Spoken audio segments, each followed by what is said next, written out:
should have gotten help more often in the past, but it's so tempting when you're like looking at how small your bottom line is to not get that help because it's too expensive, right? And I think the conclusion I'm coming to at this point is like maybe we stayed in that territory a lot longer than we needed to because we didn't get help, because we weren't spending the money, because we were too busy eating everything that came in. What's your hustle? What do you do? Here to bring money and attention to you. A lot of people want to know, you gotta give them the truth. Here to run the numbers up, we about to go through the roof. What's your hustle? What's your hustle? Here to talk about your grind, how you spend your time. We done brought you to the show, you gotta speak what's on your mind. What's your hustle? What's your hustle? What's your hustle? What's your hustle? Welcome back to another episode of What's Your Hustle podcast. And today we got a special guest. Today we got Nate from Nimble Productions. Did I say that right? You did. You nailed it. Okay, nice. If you all don't know, when I was really doing music heavily, Nate actually mastered my second album, Reporting Live from the Block, and it was a dope experience. So today we get to meet with the man himself to learn more about his business and about his entrepreneurial journey. So without further ado, Nate, what's up, brother? Hey, man. I am very excited to be here. We've tried to do this before. Yeah. And so I'm glad it's working out. Yeah. So Nate, tell us a little bit about your business. Okay. My wife and I run our recording studio here in Goshen, Indiana, called Nimble Productions. We founded that almost 20 years ago now. 2003 was when we filed our LLC with the state of Indiana. And yeah, so we've been doing that for a minute. And then I have a band also with my wife called Shiny Shiny Black, and we tour around and play concerts. And we've got, my wife plays bass and acoustic guitar and sings, and I play lead guitar and sing. And then we've got a guy who plays keys and guitar with us, and a rotating cast of drummers. So so we've been in the music business for really my whole life. I started playing drums in church when I was 13, and here we are today. Nice. So you started back in 2003. You and your wife started the business. Yeah. So what made you actually want to go into business? Why not just like work a regular job? I if I'm really frank, I'm like not I have a lot of high ideals, and sometimes employers just want you to do your job, which makes it hard to be a good employee, I guess. If you're carrying a vision of your own and you're always trying to put that on other people, it creates a lot of friction. So I always wanted to be in a touring band, and I met a guy in the mid '90s named Tim Bashong, who was doing that, but he also had this side hustle of running a recording studio out of his house. So he'd be out on tour, and then he was home. He could still make a little extra money by recording bands or, making money that way. And I was like, oh, that's a really good idea. I see a path to how I can get where I'm trying to go and make ends meet. And so I started following that path. Unbeknownst to me, about the same time that we filed for our LLC was kind of the beginning of the real like home recording boom. So making business work for the first like 10, 15 years was pretty rough. Wow. So I always did all of that in the margins for a really long time. Like, it'd be like starts and stops. Like, oh, we'd get like a bunch of business come in all at once, and so we'd quit our day jobs. We're gonna go full time now, and then 6 months later, you're back like looking for a job because you know um, the market's really small, and I feel like the thing that I'm really good at is the craft of making music. And then the thing that my wife is really good at is the craft of kind of structuring the business and organizing, making sure that we don't miss appointments. She had to remind me this morning that, oh, hey, that thing you talked about yesterday, you still got to go to that today. So she called me an hour ago to make sure that I was not going to miss. She's really good at that, but neither one of us is really good at the marketing piece, which is something we're working on now. But so yeah, it's been a lot of part-time jobs, a lot of full-time jobs, and doing this part-time, back and forth and back and forth. So does that answer your question, or? Yeah, that pretty much answers the question. Um, so how did you go about finding the clients that you work with, over the last 20 years? Uh, lot of networking. I mean, I forget exactly even how we met. I think it was through maybe Light Riders, Yeah. Alex Anderson, who I met through William Frisbee, 3CK.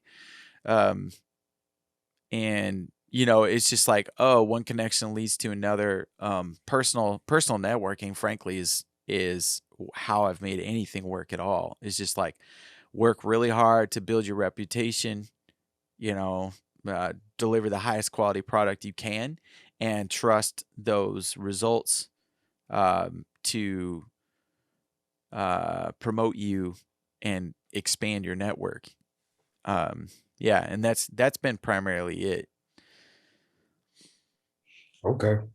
Got you. What would you say was some of the what networking tips would you give somebody who's just getting started? And Yeah, I mean, is that question specific to the music business, or is that a general entrepreneurial conversation? just in general, just in Okay. general, like what worked for you, what you found out that didn't work, just in general. Yeah, so I bring, I guess, kind of several different pieces to that. Specifically in the music business, like you kind of need to be out meeting people who are doing what you want to do, and you got to go talk to them. Um, there's a lot of people, myself included, who like if I see somebody who's like really taking interest in and is showing signs of being really committed or dedicated to this craft, I want to help them. I want to help them make connections. I want to plug them in because getting those connections in the first place in the music business is really hard. And so I want to help people, and most of the people I know who are having any level of success in the music business want to help. But I can't help you if I don't know you exist. And the best way to do that isn't just to spam me on Facebook with a bunch of messages, because I get that all the time from people who don't mean anything. And I don't mean that they don't have value as people, but I mean that they aren't serious about what they're doing. And that's it's easier to sort out who's serious when they actually show up in your face. Mm. um, the other side of it, though, like if you're doing more of a traditional brick and mortar business, like let's say you're starting up um, some kind of retail or some kind of service in your town, um, one of the things that I found is that most towns, actually all towns, they have a structure in place that usually stems from City Hall. Uh, City Hall in any town's vested interest is to grow its tax base, right?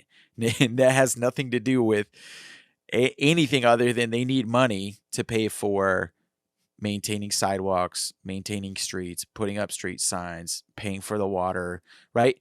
And so they need businesses of every kind to come into their community and grow, because that's how the community survives, right? And so because of that, they have organizations like uh, a lot of them will have like a what's called like a downtown organization. Um, a lot of them will have a chamber of commerce. A lot of them will have um, different economic growth development groups that work for uh, the city. And obviously, this is changes somewhat based on the size of the town or city you live in, or if you don't. But tapping into those networks and working through their mechanisms is like an automatic way to get connected to everything else. So I'll give a real clear example of that in well, should I keep going or Yeah, is go it ahead. No, okay? yeah, go ahead. I realize I'm like talking about or talking a lot, but I know that's why we're here. Right, we here to talk. Right, we're here to talk, but I don't want to like run on without giving you a chance to interject. Um, my experience, a real good archetype of this, or an example of what I mean by that is, um, I want to say it was like 7 or 8 years ago. There were two companies in my town who decided to start making and selling beer. Okay. One of those guys uh, put up a sign, rented out a space, and just started his business. And nothing wrong with that. I mean, that seems like what you do, right? Right. Um, the other guy came to the local economic development meeting, and they have like a meetup once a quarter in my town, and he brought a sample of his product and shared it with everybody and said, "Hey, everybody, just wanted to let you know we're thinking about launching this thing, and wanted to know what you think, if you have any input." And well, he actually got investors in his business from doing that. So, and he had support, like all of the marketing mechanisms of the town, all of the people who invested in tourism, they wanted a piece of that, right? So the one guy did what I think most people just assume that you do, and his business was out of business in roughly 24 months because his product wasn't good. He hadn't opened himself up to feedback from the community, and he also didn't have people who knew he existed helping promote his product into a broader network. The other person did, and because of that, they tweaked their product a little bit. They were able to improve it right away because they got feedback on like what worked and what didn't work. And then they also had people seeing them take those steps and going, "Oh, this guy's serious. We're going to help him. We're going to promote his business. We're going to help him." And it is currently the most successful restaurant in our town's municipality. It blows away the chain restaurants like Applebee's and Buffalo Wild Wings. Like they don't even come close. He's like more than double the sales and revenue of what these larger chain restaurants are in our community. It's unbelievable. And I think a lot of that has to do with learning how your community works and then plugging into the mechanisms that are available to you, who really they don't care in a lot of ways unless you're selling something that's not good for the community. If you're like uh, um, selling something illegal or something that's surreptitious, like they are invested in you growing no matter what you're selling because they want your tax money. Right. So it doesn't matter what it is. If you can find a way that you're providing value to your community, they're gonna help you. So Wow. That was some great information right there. I like how you broke that down. awesome. Yeah. I like hearing stories. And you told that wonderfully. Awesome. Well, you know what? The funny thing is, I just happened to see that happen because I was showing up at those things. I didn't even know what I was doing there, to be Mhm. honest. I was managing the Goshen Theater at the time, and I just went to this meetup, and because I was part of the, the local community, but I was like, I got this little recording business, like most people don't need that. I wasn't, Right. but I got to observe this thing in action and realize like, oh man, like if you don't understand that piece of your economy and you don't plug into that, you just by not doing a little bit of research, you've accidentally cut yourself out of your local economy and all that networking that needs to happen to help your business actually launch and be successful. Mhm. So, Man. Have you had to adapt to what the community may want, outside of like recording artists? Like, have you adapted to like trying, I don't know, like doing podcasts with people or something like that? Or has it just strictly been recording artists and touring, with your band? yeah, that's an excellent question, and I think I think I can answer yes, and also that sometimes that's a really bad idea, Mhm. which sounds a little strange at first, but let me explain. So, in some ways, I've adapted. Like actually, a lot more of my business as I went on, I realized like what I'm actually passionate about is the mixing and mastering side of it. Okay. Um, unless we have like a larger budget and uh I'm able to spend a lot of one-on-one time with the artists that I'm working with, I really don't like producing records very much. Mhm. It's not unless we can have that like relationship and we can really dig deep into what you're creating and make it as good as it can be and kind of develop that and then put that record out. I don't love that piece too much. Um, what I do love though is especially now that artists have, so many artists have like you can buy a recording interface for like $100. Mhm. They're so cheap, Right. and um, so what I love is to work with people, help them learn how to record themselves well, and then they can spend all that time that maybe they can't afford to hire a producer or an engineer, but they can get an okay quality recording of themselves and then send that to me, and then I can take that and level it up big time. Um, Mhm. I love doing that. So in that sense, yeah, I've adapted because now everybody can record themselves. I don't need to do that. I can specialize in the piece that people are generally terrible at, which is taking that raw material then and turning it into something that is listenable. You know, um, the other side of that, and specifically with the you mentioned running sound. So I think I've been like kind of the main engineer at EA Pro, which is William Frisbee's the kind of the live side of his business. I was also the head engineer at Ignition Music Garage in Goshen for 8 years. I did over 600 shows with them. Um, Wow. I've been doing the First Friday stuff in Goshen with EA Pro since 2007. Actually, Billy and I were working together um, before he even started a business. We were doing Right. that stuff together, Right. um, and and then I also became the head audio engineer at Napanee Missionary Church. I worked there for 5.5 years. Um, and I also currently work at a place called Wild Rose Moon in Plymouth as their head engineer. Um, and um,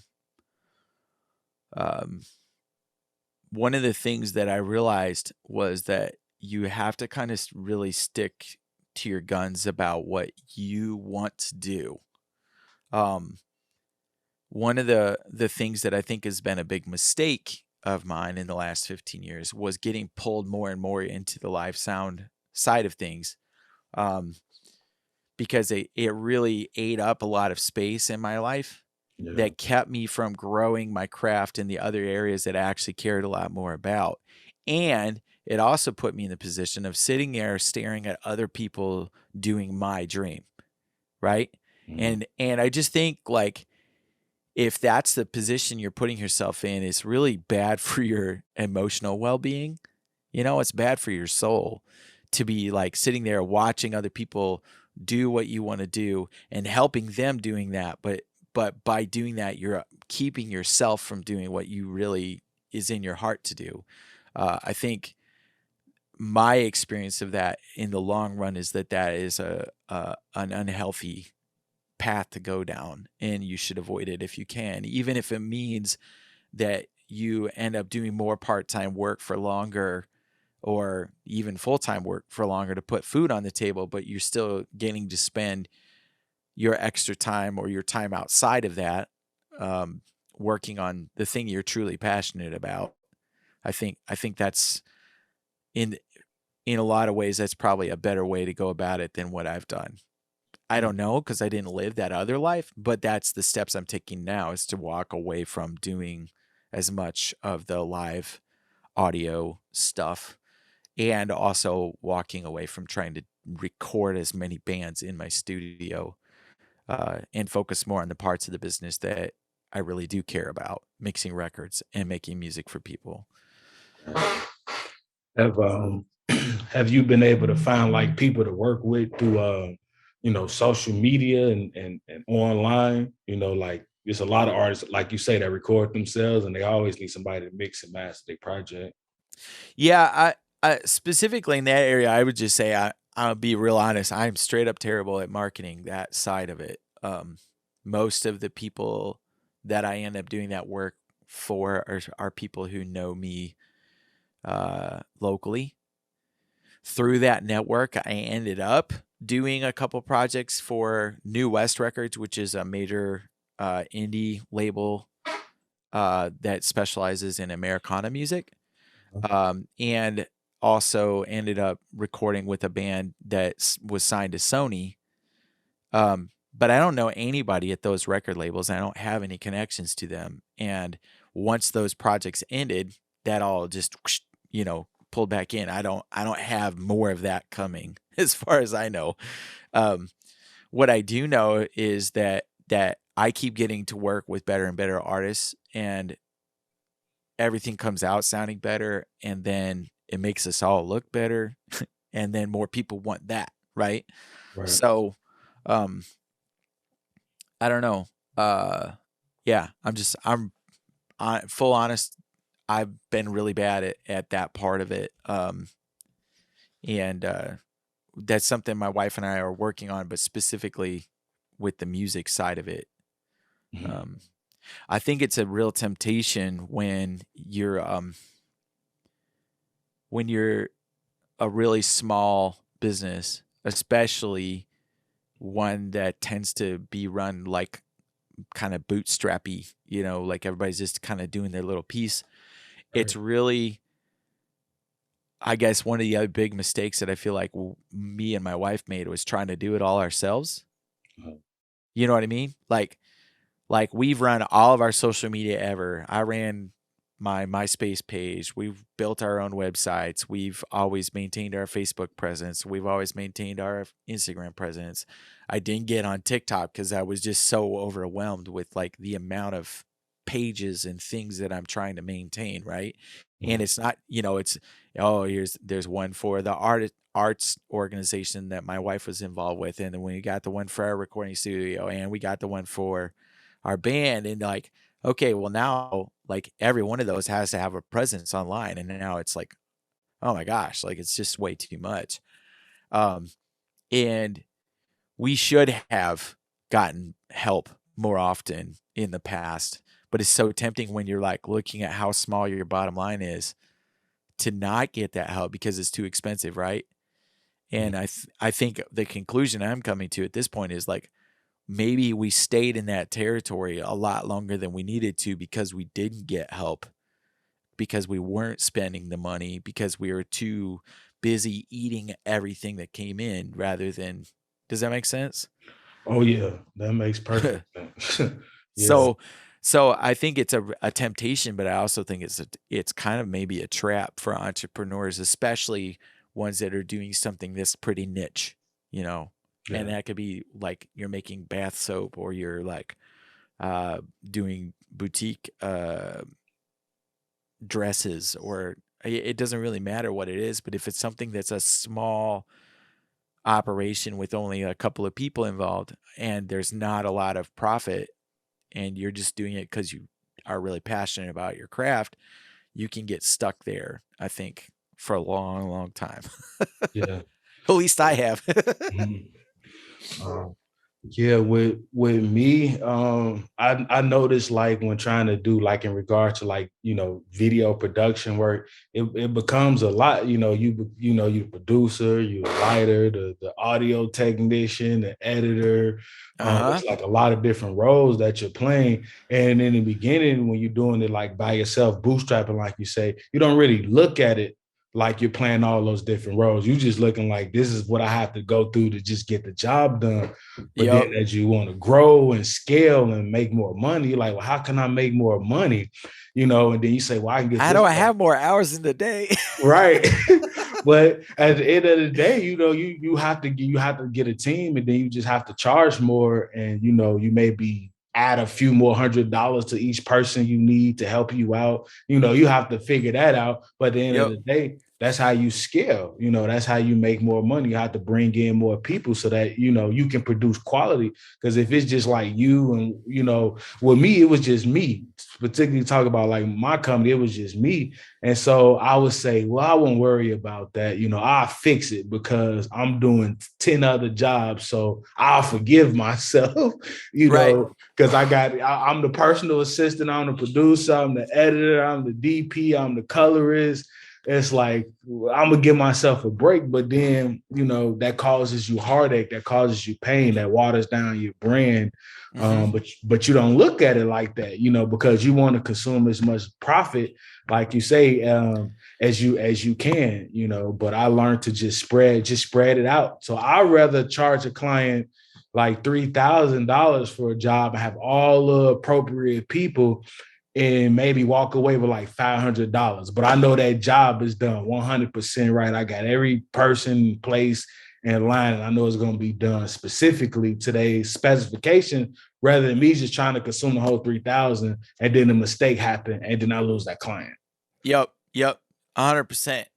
The other thing I think is important to that you get into there is lead time, Mhm. right?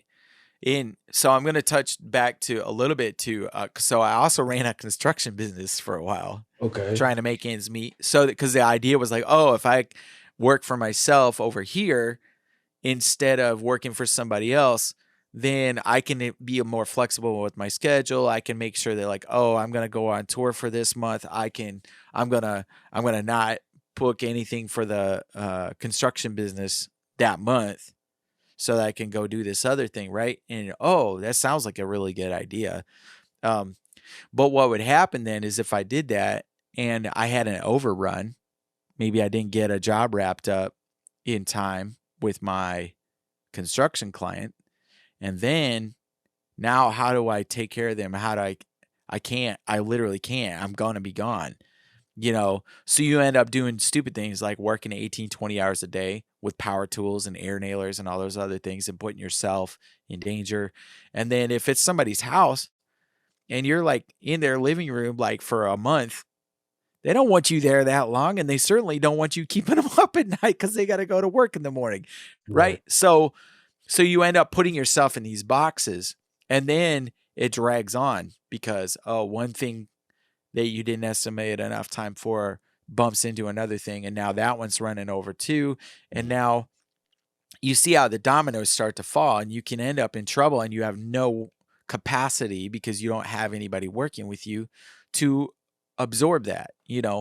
And then even if the quality of your end project as far as the actual craft of it comes out okay, Right.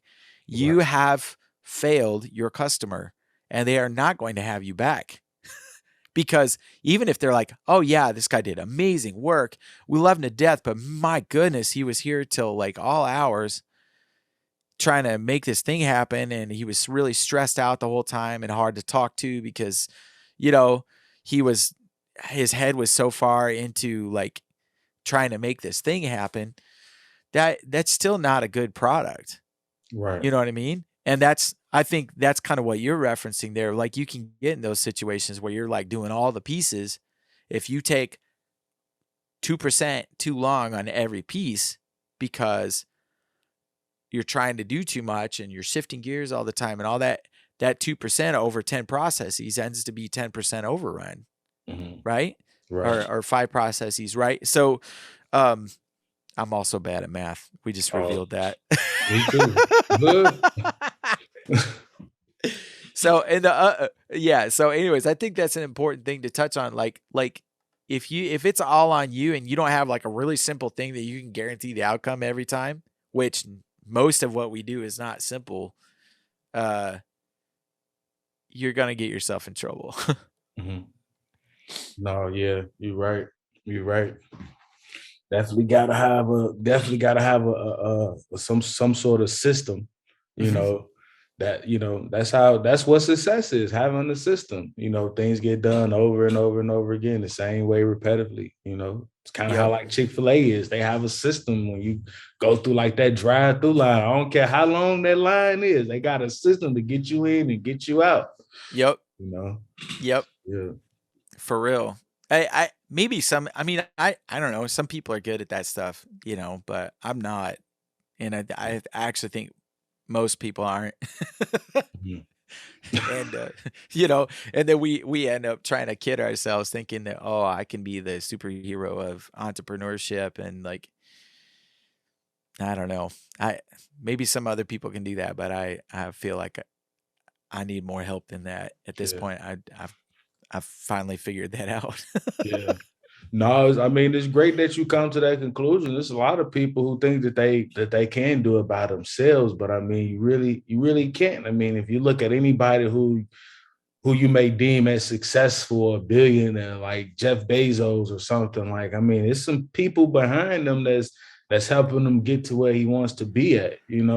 So, we just got to get used to just, working as a team, so to speak. Hmm. I look at Jesus, Jesus had a small group of people who helped him, along the way. So I figure if Jesus had a small team, we should at least have a small team to help us. Yeah, for sure, for sure. Um, I do understand that it is hard, relinquishing certain, things over to people, and trusting them with certain things that you've been doing for years. Um, So do you ever have a maybe you're not this way, but I'm a control freak, uh, right? I have a hard time letting go, especially stuff that I'm like, oh, it's got to be done this way. It's got to be right. this good. Mhm. you know, you ever have problems with that? No, I don't know, man. We tend to not look at ourselves sometimes like that. Yeah, I don't know if I almost feel like I have to ask my wife or somebody else, but I mean, I'm easygoing. I would say, as long as you competent and know like exactly what you're doing, and Yep. you relay that well. I'm not really a control freak. It's like, because sometimes I may not really know what I want. Would be one of the main reasons why I would hire somebody who's a professional no more, because I don't have insight in that area.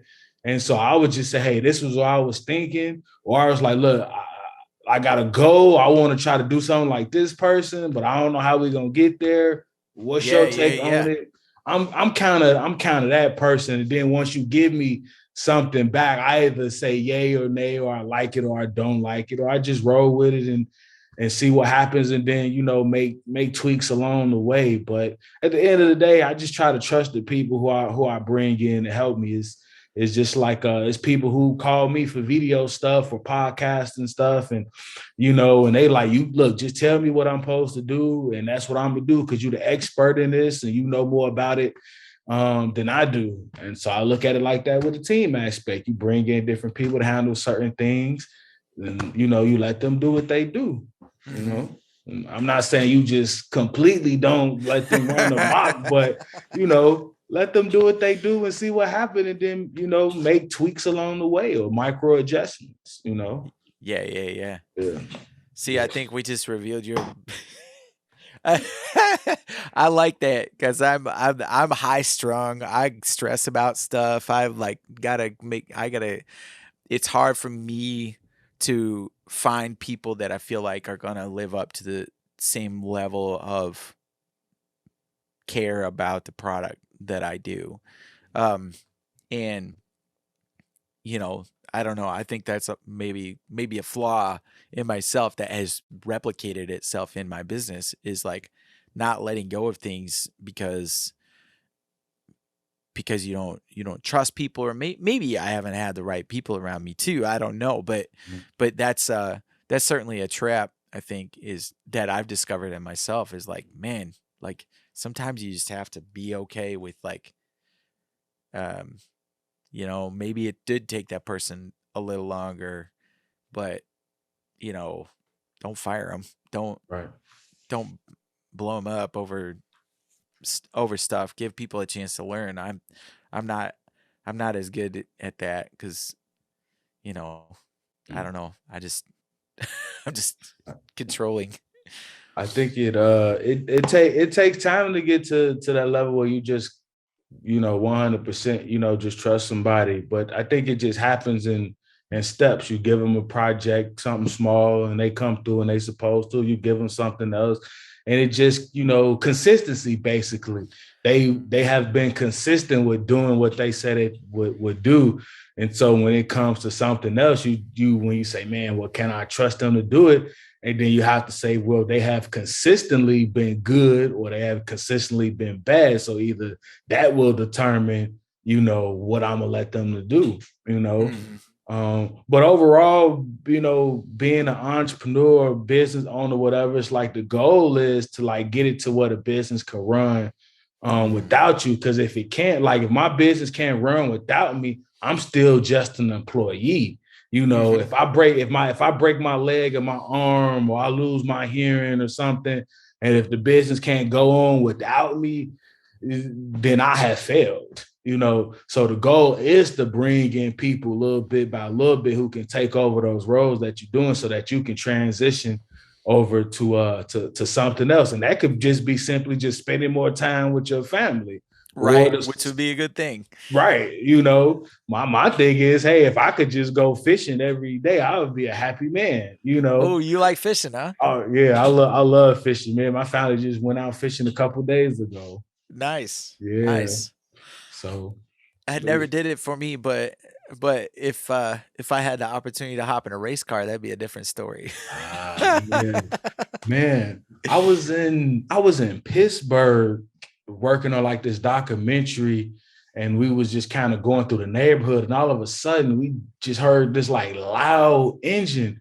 Uh-huh. And the guy was like, yeah, I build race cars. And we go in his backyard and he's got like, I don't know anything about race cars, Uh-huh. but this dude had a legit like race car. You can smell because they say like racing fuel, I forget what it has, like a sweet smell to it. So like he legit does have like a race car. He was telling us all these crazy stories and how he got into it and how he tried to teach the kids in the neighborhood about, doing basically what he does. So Uh-huh. That's yeah, cool. yeah. That's cool. Yeah, that's crazy, man. I would love to. Well, I don't know if I want to do a race car. I ain't gonna lie, cause I don't know. I don't know. I don't know. That's the crazy part of me where I'm like, I think, you know, yeah, I don't know. I just I think I'm good at everything. Look, look. I, I say I won't do a race car, but I may be willing to jump out of a plane though. Oh, snap. That'd You be know, awesome. That'd be yeah, fun. yeah. It's good to have dreams. Yeah, definitely, definitely. I'm gonna achieve them though. I'm gonna achieve them though. I'm gonna keep working and striving.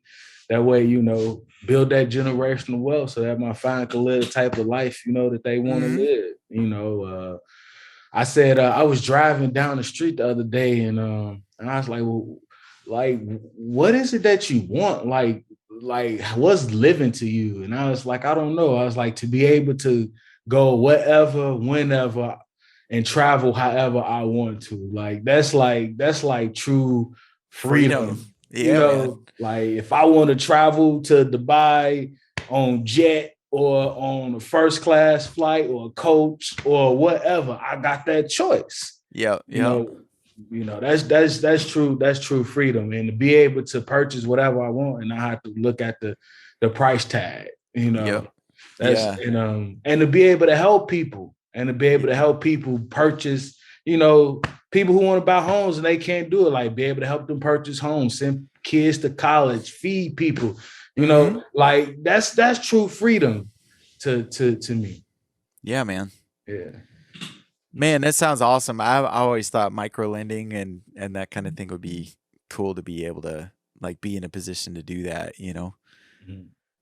Um, yeah, I mean, at least here in the States, you know, getting a hold of a piece of property and maintaining that and growing the value of that is, like, one of the best ways to grow your wealth, and, you know, to me, like, I wanna have access to that, but I also would love to be in a position to help other people get access to that, you know, and come up out of um, difficult situations. You know, my family. I think I'm from an entrepreneurial family at all. You know, and my family always like kind of was really struggling financially when I was a kid. You know, we we lived in a single wide in the middle of a field at one point, and Wow. then after that we were homeless for about 6 months. Um, and you know, always renting and always like kind of living in fear of the landlord showing up and telling us, "Oh, we decided not to rent anymore. Or we're gonna rent it to somebody else, or we don't like the way that you didn't mow the yard, so you got to leave." You know, that kind of stuff happened a lot when I was a Wow. kid, and so you know, I see people struggle with that, and I'm like, man, like I really would like to help other people like not be in a cycle of that, because I think it takes a lot of determination. If you if you come from a financial situation where you know you don't have a lot of resources to start your business, or um you know are constantly having to pay more interest, or more you have more constraints on, like, oh, if you miss a payment you're going to lose your car one time, and and those kinds of things. Like, I've had sisters get their cars repossessed, and it's like, oh, this car that you were making $150 payment on, now all of a sudden you got to cough up an extra $800 to get it back, because you missed three payments, like,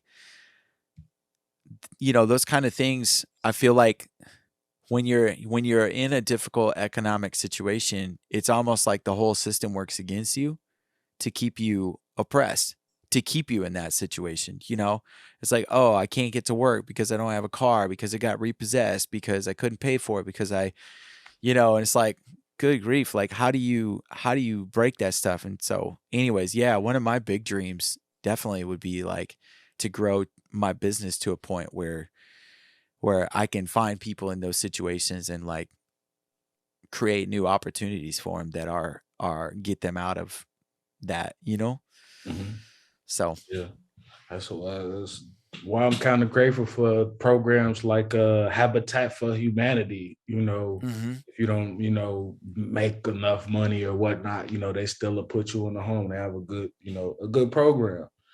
But like you say, it's all about trying to give back wherever you can. Um, yeah, man. I went through being homeless for a season, after my parents died. I think I was probably about, I don't know, about 17, 18 years old, because my mother died at 16, my dad died at 17. So about 18, somewhere up in there. At some point, I was homeless. Nobody like took me in, and I didn't Mhm, really know what to do. I remember sleeping in a police station one night. I remember staying in a homeless shelter one night. I remember staying with some drug addicts. I remember washing up in like a sink at a church, and mhm, like my belt was like two shoestrings tied together. So I'm kind of grateful for what I do have now. I'm simple. I'm not real big into like the fashion and stuff, like the whole like design the clothes. And And when I think about that, it's like, it's okay, because I remember when I didn't have nothing. Like, I mean, can you imagine like using 2 shoestrings as a belt? Like, you know what I'm saying? Like, no, like, Yup. I mean, it's rough. It's rough. Yeah. So it's like when you go through seasons like that, it's like you don't really value what other people value anymore. You know, it's like me, like good, like I probably take more showers and baths than in person, you know, because I remember when I was homeless, I couldn't take a bath, I couldn't take a shower, and if I'm Yup. talking about if I just feel like a little dirty, I'm going to hop in the shower. I spend a lot of money on soap. I love it. I love it. Oh man. Man, you just named a problem in our community that I would love to find a better solution for. There's a fair amount of homeless folks that kind of my business is right downtown in Goshen, and one of the things that happens around here that is hard is that a lot of those folks need to take care of themselves. They need to do self care, right? They need to shave, or they need to uh, wash up, or trim their fingernails and all that stuff, and they end up using the businesses of the local businesses restrooms to do that. And then of course, what happens? Oh, the clients of that business come into the bathroom after they've been in there, and like they're upset, and then the business owners are upset, and they all try to make these rules about like, oh, you can't be in here unless you're um yeah. Anyways, I would also love to create a way for communities to do that better, you know. Right. But again, all that stuff takes resources, right? Definitely. So Definitely. Everything takes money. You could have a dream, a vision, all you want, but you gotta have some money to help fund that though. How the resources, the connections. But I'm sure it is some things that maybe me and you can get together and and try to tackle. I don't know, put together some care packages or shaving heck yeah. creams and stuff. I mean, it probably wouldn't necessarily help the business owners, with the bathroom problems and stuff, but I mean, it would definitely help the community as a whole, though, I think. Yeah, for sure, for sure. Yeah. So, Um so do you think that you became an entrepreneur partly being just motivated by kind of some of those things, and like wanting to not um end up in that situation, or try to pass something on more to your kids? Like what motivated you to become an entrepreneur?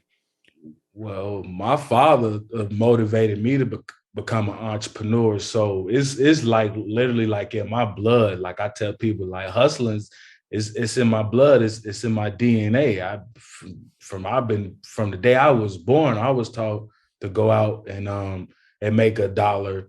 So my father, he would I never really said this on camera, but I'm gonna say it anyway. Like, so my father, he knew like this mob boss out in like Maywood, Illinois, and he would get like whatever he wanted. I said like that on consignment. Whatever he wanted on consignment, 100 cases, 200 cases, it didn't matter. And we would go out, and I'm a kid at this time. I'm not really knowing what's going on. I'm just like, okay, we got his van. He would load it up with like hundreds of cases of oranges, and we would go throughout the whole city and we would sell it. We put like 10 oranges in a bag, and we would go like bowling alleys and sell them. Side of like freeway, selling oranges or water. I would work the Billiken Day Parade and sell hot dogs and hamburgers.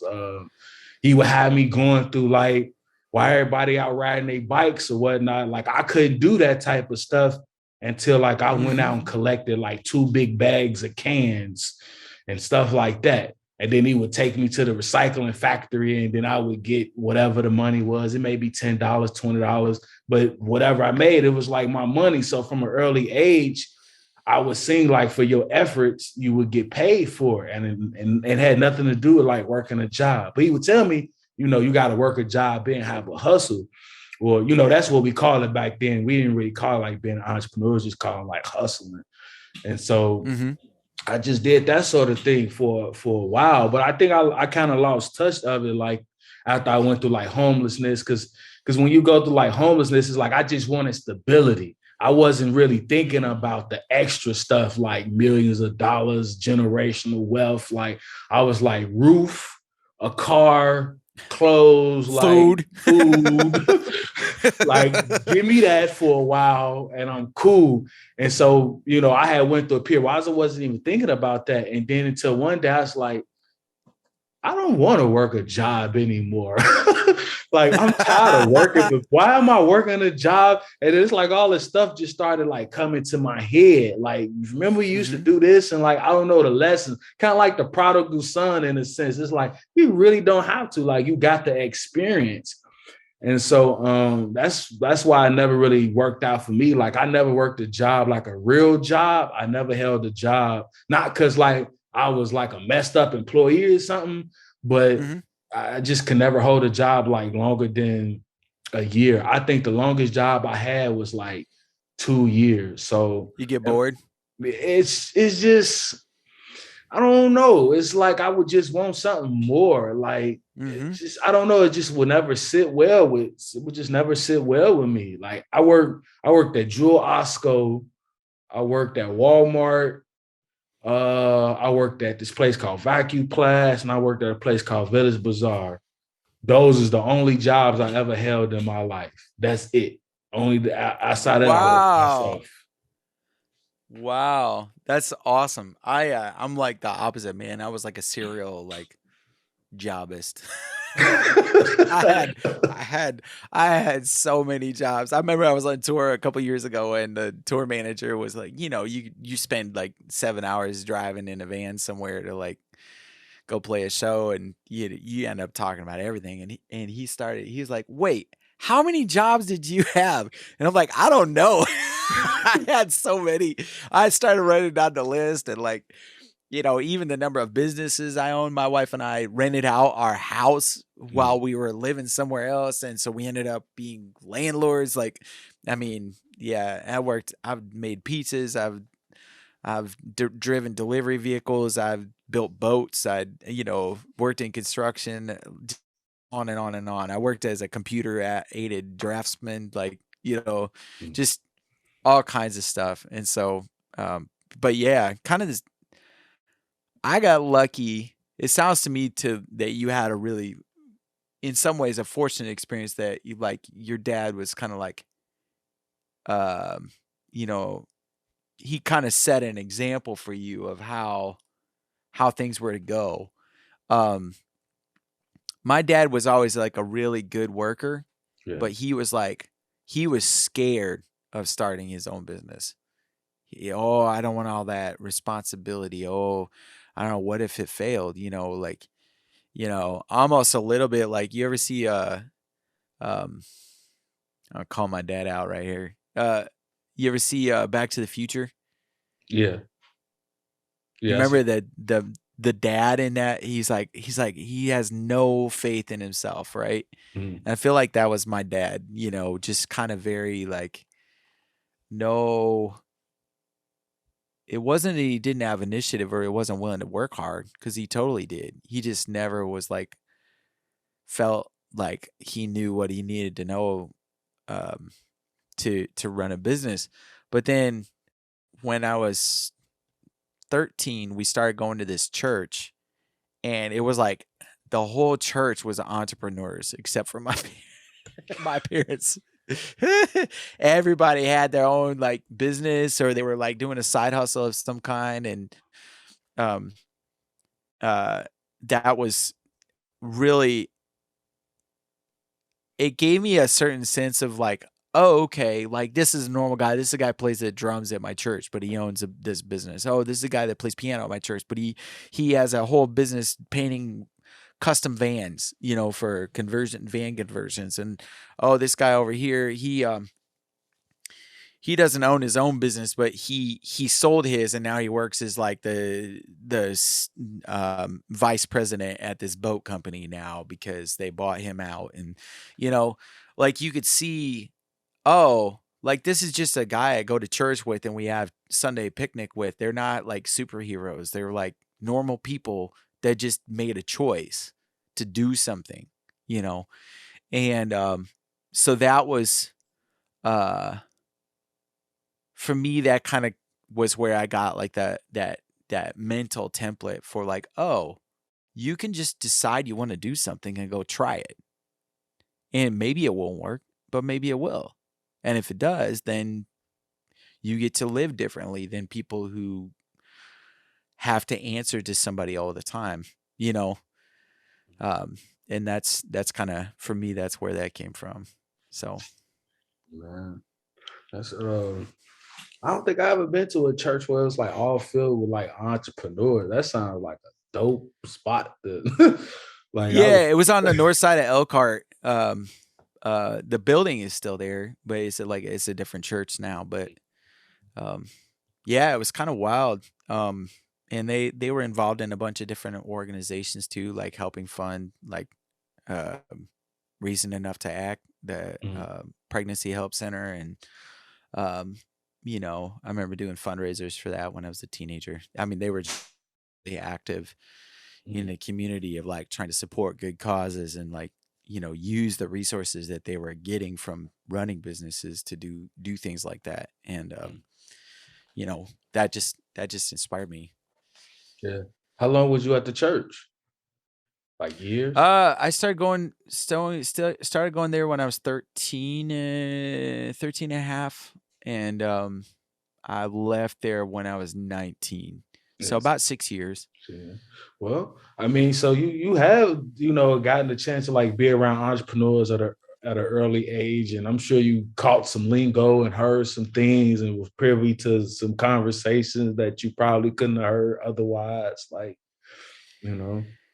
Yeah, somewhat. I think I didn't learn anything about how to do your taxes or how to set up a business structure or any of those kinds of things from them. It was more like, oh, you can it was just the idea that you could be a normal person and decide to start your own business, and Mhm. you can do that. And I Okay. think that was and also that it might kind of look a little weird to like if you have somebody who has like uh, a quote unquote normal job and they go to work at the same time every day and they come home at the same time every day and mow their lawn, and then they take the kids to soccer and then they come home and it's very routine. Mhm. That's often not what uh the life of an entrepreneur, right? I mean, I think you would know this from experience. Like, um, you know, sometimes you work 100 hours in a week because you got that much work. And then, a month later you're looking around going like, what am I going to do next? Mhm. Right. Right? And Yeah. so, uh, and then because you worked 100 hours in a week, you were eating supper at your laptop, or you were out in the shed until like all hours trying to get something put together. Um, and and maybe your kids learn that they can play while you're working with you, and like you figure those things out. That is not the same as like somebody who just comes home and watches Netflix every night for 2 hours and goes to bed. Like that's Mhm. a very different life. But if you want that freedom to also like go like, yep, I'm gonna take a month off and go do a service project, or go on that vacation that I've always thought about, or travel to Dubai or whatever. Right. um, Mhm. that that's something that you can do a lot easier in some ways if you're self-employed. That like you know making space for those kind of things can be harder to do as an employee. Mhm. Definitely. I used to joke a lot of times, and I would say I want to retire by the age of 30, and people would like laugh at me, like well, because I would say it all the time, and to family members, people that work job, it didn't matter. I just say, man, I want to retire by the age of 30, and I mean, I'm technically not like retired, but it's like I am in a sense because it's like I do what I want to do. Not in the sense like I'm Right. lazy and I don't do work, but it's like I can work if I Right. want to, or I don't have to work. Like it's like it's on me. Like, I mean, obviously I may have to make up some stuff I choose not to work. But the point is that, you know, I live how I want to live, you know. And my Right. wife would tell me that all the time. I was like, I gotta go to the office, I got this to do. And she's like, you act like you have to. She's like, you choose to do that, but you really don't have to. You really could do something else if you wanted to.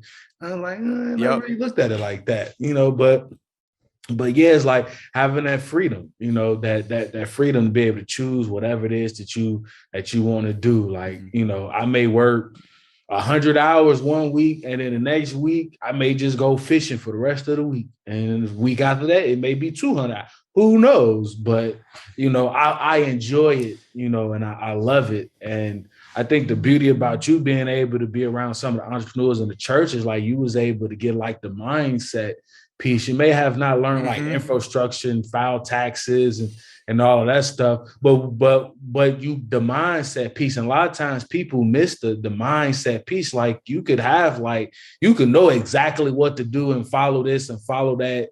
But if you don't have that mindset behind it, you will eventually stop anyway. You know, so you got that mindset at an early age, just like I did. And that's like that Mhm. driving force that helped you to continue for 20 years, is that you got that mindset piece, you know, through the church, you know, and watching other Yep. people. Yep. Like I would love that. Like, you know, man, that's just dope, you know.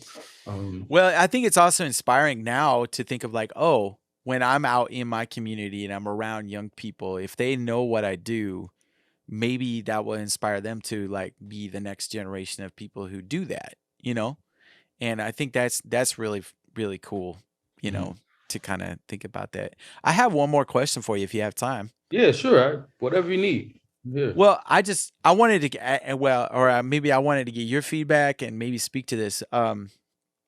How critical is your spouse to this whole journey? Wow.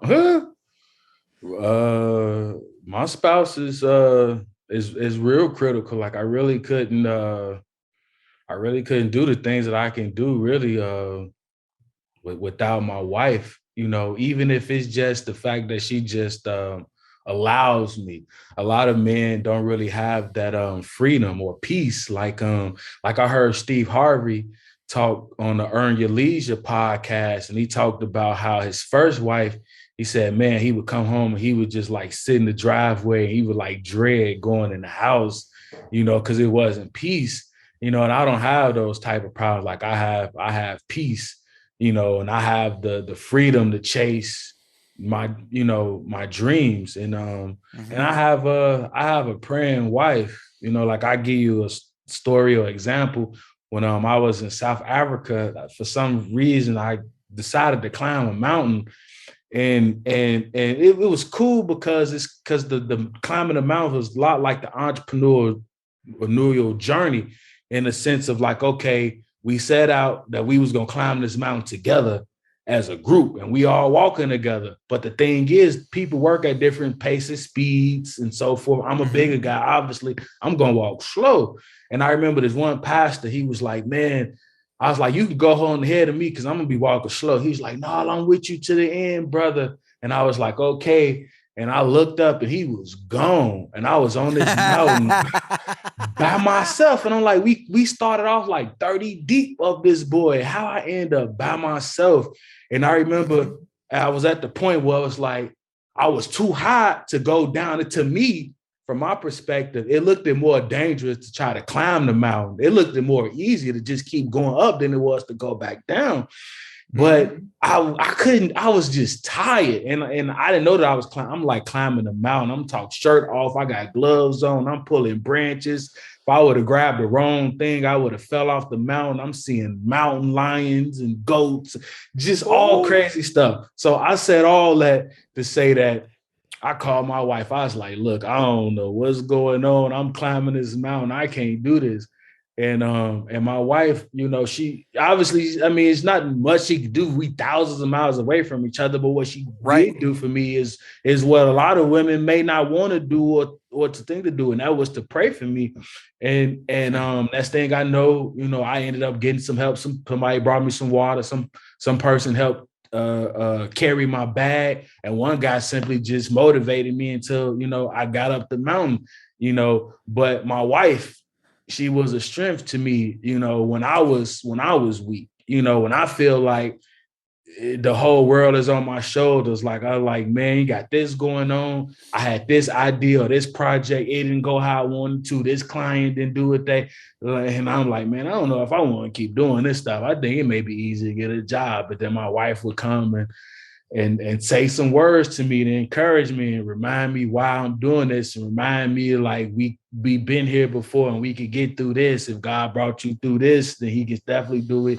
So like my wife's a big help. She gets up every morning at 5 a.m. and she prays, and she includes me within that prayer. And so any success that I do have, it has to be attributed first to God, and then second to my wife. That's amazing. Yeah, my wife is awesome. I mean, we're equal partners in our business. Mm. She's like literally legally we're 50-50. There's no tiebreaker in that, which I Right. think is really important. Even when it comes to like disagreements, it's kind of like, well, we got to figure this out because there's no like trump card. I don't get to be the man and say the way it's gonna go, and she does not get to be uh lording anything over me either. Like we have to sort it out, you know. Mm. But the other side of it is like, man, my wife is like such an advocate for me to me. She's the one telling me you're worth more than you're charging. You know, Mm. you're not charging enough. What? No, Mm. my clients won't pay me anyway. It's like, no, you are worth more. The reason why they're not paying you is because they're bad clients, not because you're not worth more. You know, Right. and having that voice in your life that like uh supports you and speaks to you that way um is so critical. And you know, even your example of like somebody praying for you, like on a certain level, like your wife's communicating to you, I'm on your side, right? And sometimes, man, when you're doing business, it feels like nobody is on your side. And I really think like having that partner in your life that like is on your side, like it's a big deal. Um, you know, um, there's no way I would still be here, or I would be working a full time job and still charging like $100 for a day, you know, to do what I do. And I don't know, man, that sounds rough. Mhm. Man, $100 a day. Yeah, you That's what we definitely. started at 20 years ago, man. Wow. Yep. Last time I remember, I think it was like maybe $600 or $800 a day, something like that. That's a good. No, no, no, no, Yeah. no, no, no. I'm still 400 at this Yeah. point. 400. Okay. 400 a day. Yep. Or $50 an hour, but we're gonna have to change that with the way the economy's going. We gotta adjust. You know, it's just is what it is. Like money is worth less, so we got to charge more. I mean, Right. you know, and keeping track of that. I mean, that's important. You know, I don't want to like I want to be able to be as available as I can to people who are struggling or people who are, you know, just getting started out. But the reality is if I'm not in business, then I can't help those people anyways. So